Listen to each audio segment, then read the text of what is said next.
కోట్లు ఇచ్చి తల్లి రుణం తీర్చుకోవడానికి వచ్చిన తన కొడుకుని తల్లి ఒక రాత్రి తన పక్కన చిన్నపిల్లాడిలా పనుకోమంది. ఎందుకో తెలిస్తే షాక్ అవుతారు. రాజు అనే అబ్బాయి చాలా కష్టపడి చిన్న వయసులోనే ఒక బిజినెస్ పెట్టి ఆ బిజినెస్ సక్సెస్ అవడంతో కోట్ల రూపాయలు సంపాదించాడు. ఆ డబ్బుతో తన కన్నతల్లి రుణం తీర్చుకోవాలని చెప్పి ₹1,00,00,000, 7 వారాలకు సరిపడా బంగారు నగలు, పట్టుచీరలు ఇలా అన్ని వస్తువులు ఇచ్చి, ఇదిగో అమ్మా, నీకు కావలసినవన్నీ కొన్నాను, నువ్వు వీటిని తీసుకుంటే నేను నీ రుణం తీర్చుకున్నవాణ్ణవుతానని చెప్పాడు. దానికి వాళ్ళమ్మ చిన్న నవ్వు నవ్వి నాకు ఇవేం వద్దురా అని చెప్పి అక్కడి నుండి వెళ్ళిపోయింది. అయినా కొడుకు ఏమాత్రం వినలేదు. రోజు అదే మాటతో తల్లిని విసిగించాడు.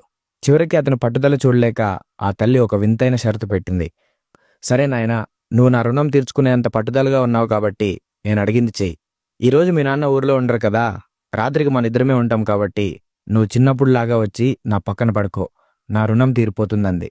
తల్లి కోరిక వింతగా అనిపించిన ఇంత చిన్న పనితో తన రుణం తీరిపోతుందంటే చాలని రాజు వెంటనే ఒప్పుకున్నాడు. ఆ రాత్రి తల్లి పక్కన పడుకున్నాడు. గాఢ నిద్ర పట్టే సమయంలో తల్లి మెల్లగా లేపింది. నాయనా, దాహంగా ఉందిరా, నీళ్ళిస్తావా అంది. రాజు ప్రేమగా లేచి నీళ్ళిచ్చాడు. ఆ తల్లి ఒక గుక్క తాగి మిగిలిన నీటిని చేయిజారినట్టు బెడ్ మీద ఒలకబోసింది. రాజు కాస్త విసుక్కున్నా సర్దుకొని పడుకున్నాడు.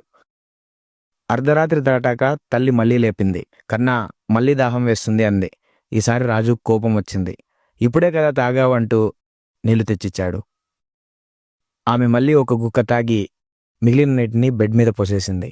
రాజు కోపంతో తల్లిని కసురుకొని అలాగే పడుకున్నాడు. తెల్లవారుజామున తల్లి మూడోసారి లేపడంతో రాజు సహనం నశించింది. ఏంటమ్మా ఇది, నన్ను నిద్రపోనివ్వవా, బెడ్ మొత్తం నాశనం చేశావని గట్టిగా అరిచాడు. అప్పుడు ఆ తల్లి ప్రశాంతంగా అంది.